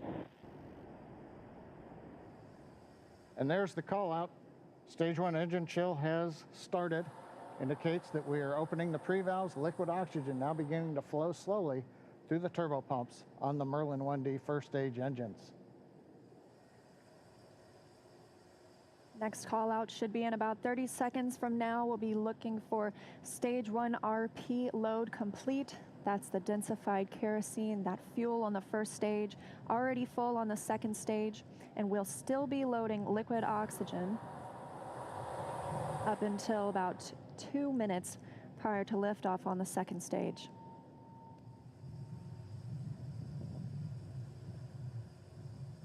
Standing by for that fuel call. Stage 1 fuel load is complete. Okay, right on time, and a great view of Dragon sitting on top of the Falcon 9 as we're continuing to load liquid oxygen onto both the first and second stages. The RP1 kerosene fuel is now completely loaded on both stage 1 and stage 2. All continues to go well, just under 6 minutes to launch. Tutto sta andando correttamente, il primo stadio è stato completamente riempito. In about 30 Manca poco seconds, per il we'll enter secondo. terminal count. Dragon's onboard computers will take control of the vehicle.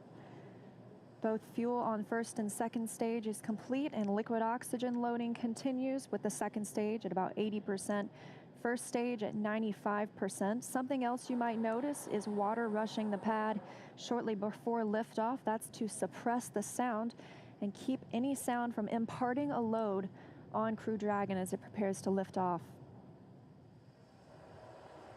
Dragon is in configure for terminal count. Dragon is on Poco internal prima power. del lancio vedrete dell'acqua scorrere sotto al razzo e stavano proprio dicendo in questi istanti che quest'acqua è utile a sopprimere il suono e le vibrazioni che potrebbero danneggiare il razzo durante il lancio. Launch today, that'll be the strong back retract. John, you want to tell us a little bit more about that? Leah, if we get a close-up of the Dragon at second stage. Strong back is retracting. We've heard the call out, strung back retracting. That's a two-step sequence. First, there are clamp arms around the very top of the second stage. You can see one of them just above the gaseous oxygen vapors coming out of the second stage. Those arms will open up, and then just inside of T-minus 4 minutes, once the arms are released, we'll begin to retract the strung back alongside the vehicle. It'll move back 2 degrees in position, and by about T-minus 3.5 minutes, we ought to be finished with that. The strong back will retract to 45 degrees away from the rocket once we hit T0 as part of the liftoff sequence. Tra poco verrà retratto anche quella struttura che vedete a destra del Dragon e verrà portato a una posizione, ecco, sta cominciando in questo istante, pian piano si stacca e viene portato inizialmente a 2 gradi di distanza e poi a 45 dopo, poco prima del lancio. And it looks like we are just about into the required pre-launch position, just a couple of degrees away from the Falcon 9 and the Dragon capsule. But right now, T-minus 3 minutes, 8 seconds, everything continues to be go on Dragon and Falcon 9.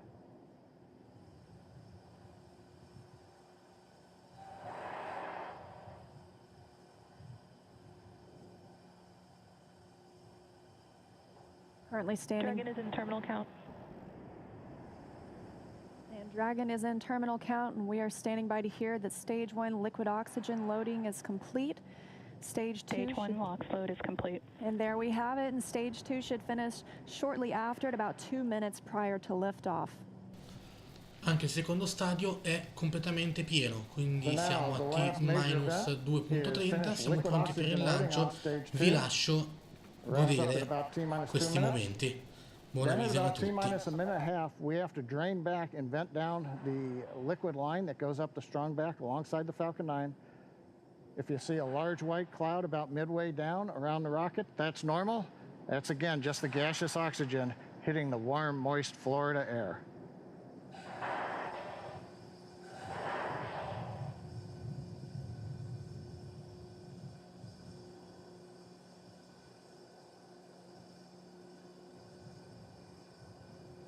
Stage 2 LOX load is complete. Dragon is in auto idle. And good calls that stage 2 liquid oxygen load is complete. That means we have full fuel on the first and second stages, that densified kerosene, and we're full of the oxidizer. Liquid oxygen on the first and second stage as well. Now just a minute and 20 seconds until liftoff today. And as you can hear those sounds, like Soichi Noguchi said, the vehicle is alive. Coming up in 10 seconds, we'll look to hear that Dragon is in countdown and Falcon 9 is in startup.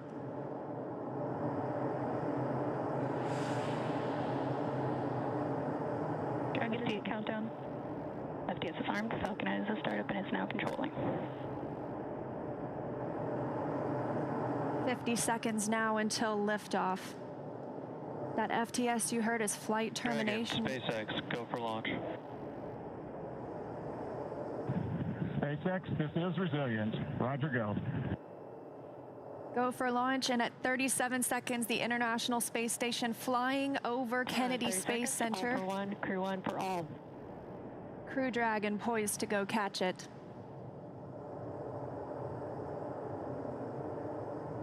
20 seconds till liftoff.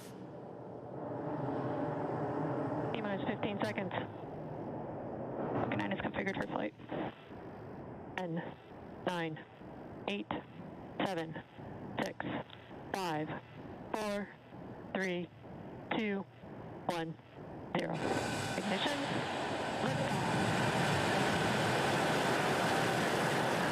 And resilience rises. Not even gravity contains humanity when we explore as one for all.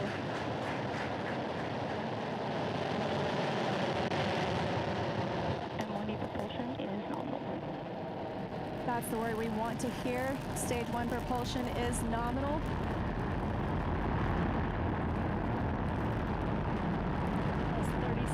Into this historic mission, flying crew on board Dragon and Falcon 9. Stage 1 is preparing to throttle down. This is in preparation for max Q, which is maximum aerodynamic pressure. Stage 1, throttle down. There's that call out for throttle down. Power and telemetry continue to be nominal for the vehicle, now traveling at 262 meters per second. Falcon 9 is supersonic. There's that call out. The Falcon 9 is supersonic, and we will be passing through max Q here shortly, the largest structural load during ascent. Max Q. And there's that call out. That Falcon has passed through max Q. 1 Bravo. And we've just entered Stage 1 Bravo abort mode. That's going to take them through the end of the first stage burning just before second stage activates off the coast of North Carolina.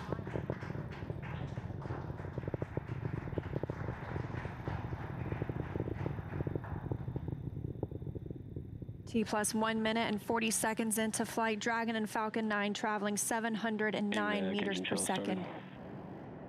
That call that MVAC chill is underway, the Merlin vacuum engine.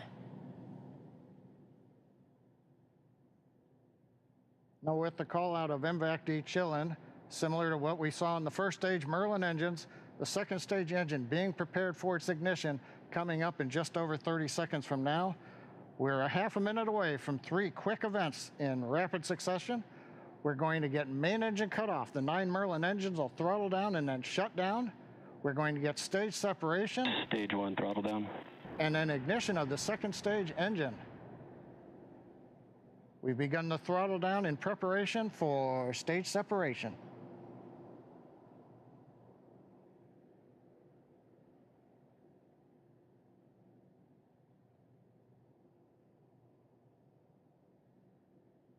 And we have 2 Alpha. Stage separation confirmed.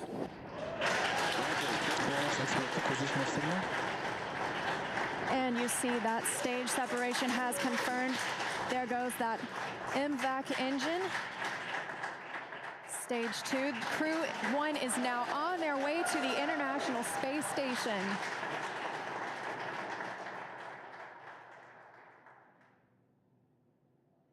On the right side of your screen, you see stage 2 continuing to burn. Over on the left-hand side is stage 1 preparing for its return to Earth. Currently on the left side, you can't make out much. It's a couple hours after sunset in Florida, but the grid fins have deployed on the first stage. The first stage is now unpowered, but with the velocity it had, it continues to coast up to an apogee before it begins to descend back into Earth's atmosphere. Now, as we watch, maybe we'll see the lights of Florida or the eastern seaboard in the background, but otherwise there's not going to be much to see. On the right-hand side, Dragon, SpaceX, trajectory nominal. You can hear the call out. Trajectory is nominal. Copy, nominal trajectory. And we've heard the call out Bermuda. That means Bermuda ground station has the signals from the second stage of the Dragon and Falcon 9. We're still continuing as stage 2 burns to listen for those abort zones. We are now in 2A through 2E to Echo, taking us up over the northern Atlantic.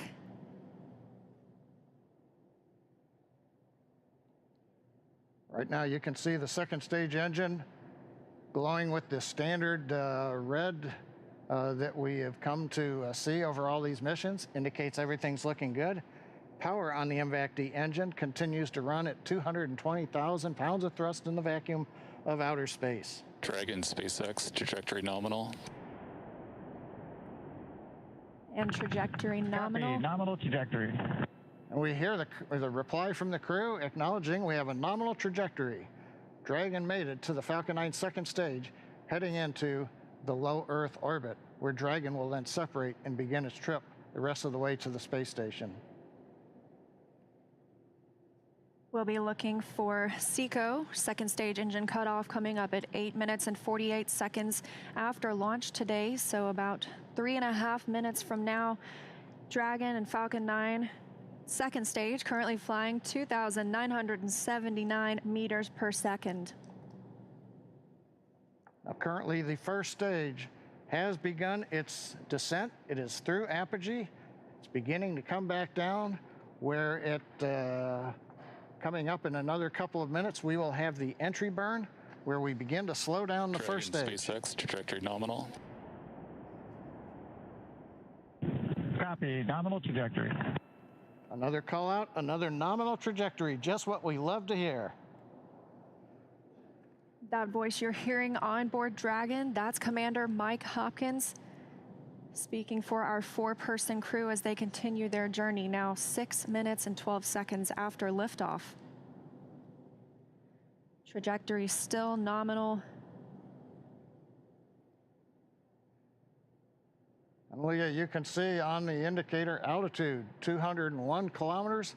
We're now beginning to essentially level out and pick up velocity to get us into low Earth orbit.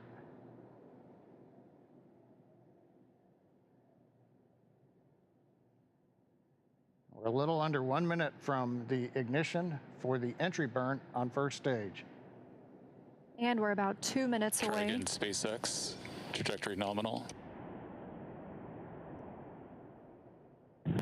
Copy, nominal trajectory. Great news, now 7 minutes after launch. Second stage engine continues to burn, everything looking good. And we'll see that continue to burn for another 1 minute and about 38 seconds. Right now on stage 2, the crew is getting about a little more than 2.5 Gs of acceleration. First stage preparing to ignite for the entry burn. Stage 2 FTS has saved.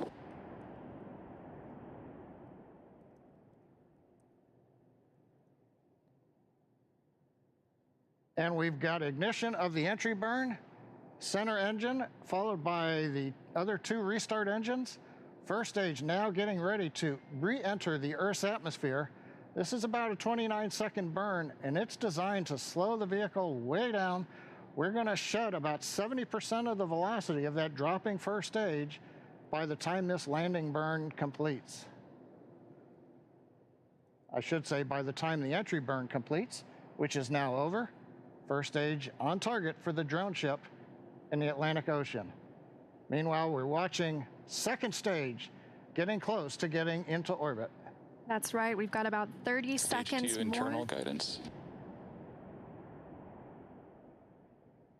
And now just about 20 seconds more of stage 2 continuing to burn until we see second stage engine cutoff, or SECO.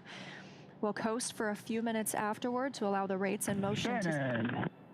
Roger, there- Shannon.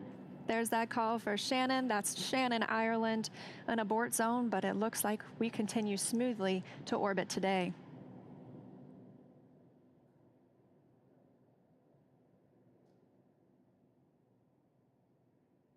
Invac shutdown.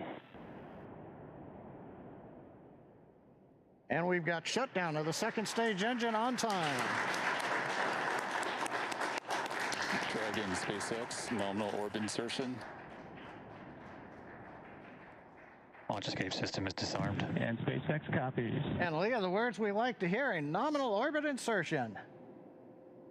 That's right, John. Nominal orbit insertion, as we mentioned, stage 2. Oh, looks like some action on stage 1.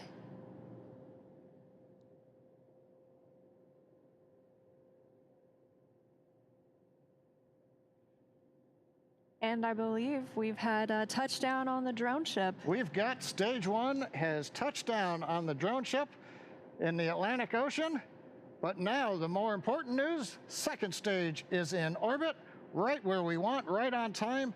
And we're getting ready for our next major activity, which will be Dragon spacecraft separation.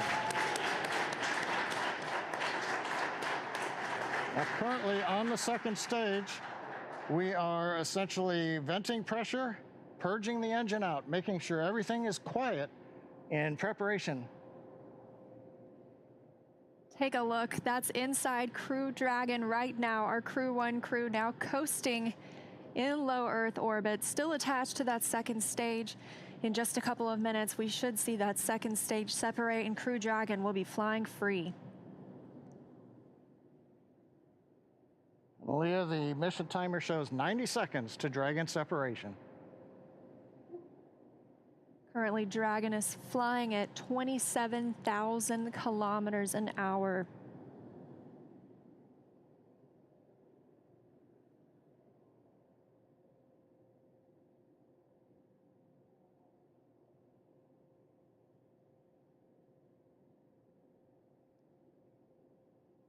And we're T plus 11 minutes since liftoff today, waiting on that second stage separation. But as you can see, our astronauts from left to right, Shannon Walker, Victor Glover, Mike Hopkins, and Soichi Noguchi, now on their way to the International Space Station. First trip to space for Victor Glover. Acquisition of signal in Newfoundland. And that call out, acquisition of signal in Newfoundland. That means the Newfoundland ground station is now receiving telemetry from Dragon. This view inside Mission Control Hawthorne. Teams continuing to monitor the vehicle, now traveling at almost 27,000 kilometers an hour.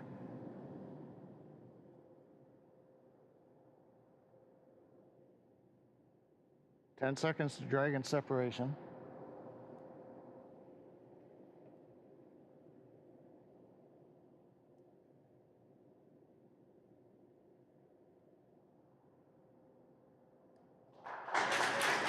Dragon separation confirmed. And separation confirmed. You can see that second stage departing. Crew Dragon leaving it behind. Separation confirmed. Now 12 minutes, 25 seconds into today's flight. Our next thing we'll be looking for is nose cone deploy. Our hooks will start to open on the nose cone and reveal those forward thrusters underneath.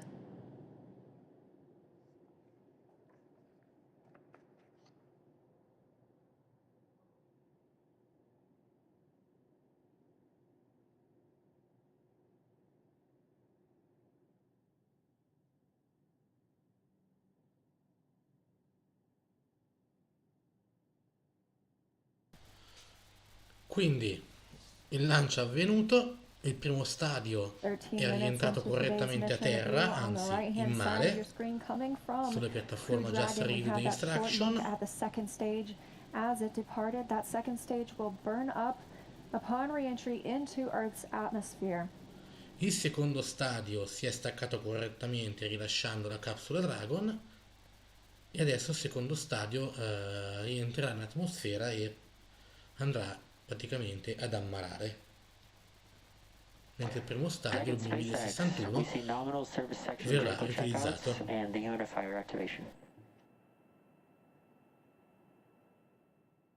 And SpaceX, this is Dragon. We copy all, and we see the same. Confirmation from teams on the ground and the crew. You can see them monitoring those 3 display panels, monitoring their journey to the International Space Station and where they are in the world right now, or over the world, I should say.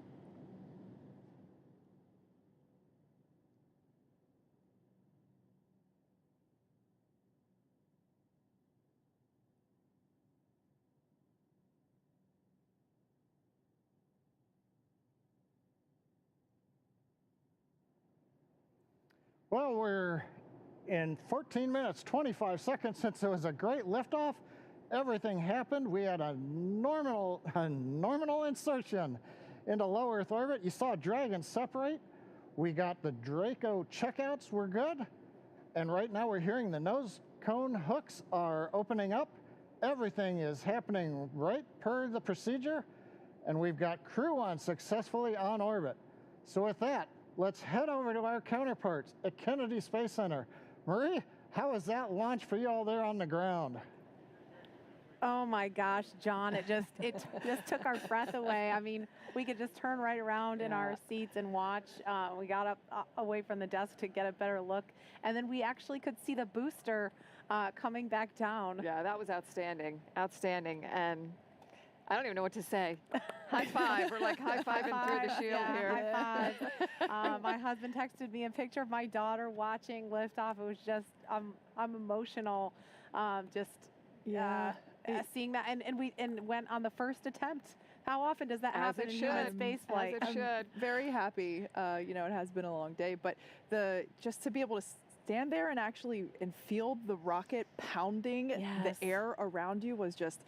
It was just incredible. And then looking at the light too long, I couldn't see the MVAC ignition. So I still have spots in my eyes.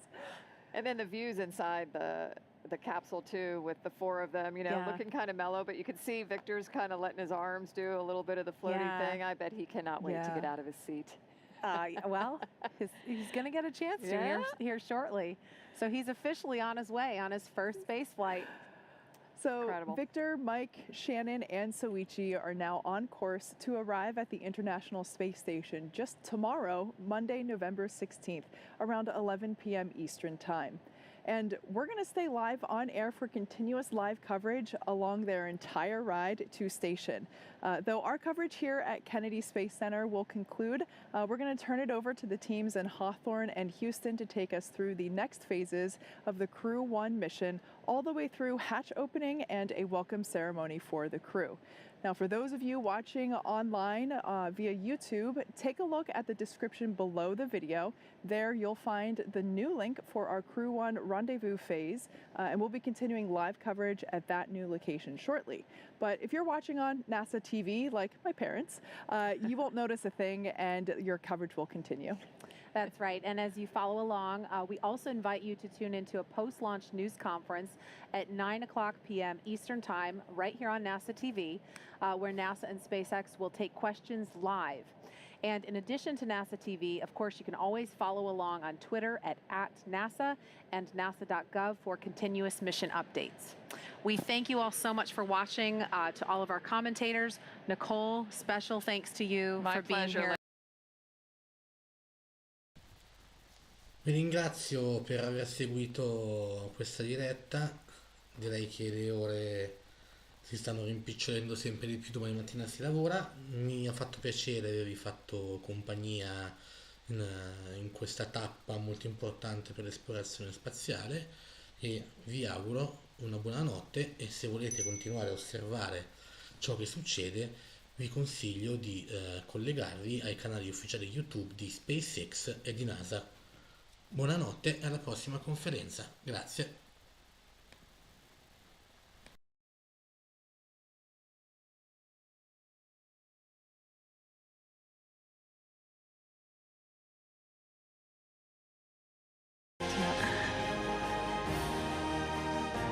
Here they come.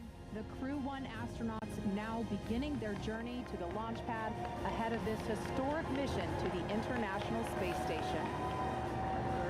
This is Core on countdown 1 for timeline. The crew is departing for the pad on schedule. This is chase car, so you can be along with the crew every step of the way. It's kind of like the pre-flight, right? The walk around your vehicle before you get in and fly. I love this shot. Yeah. You know, when this was being designed, it was definitely a forward-thinking design. And you can see on your screen the crew beginning the ingress process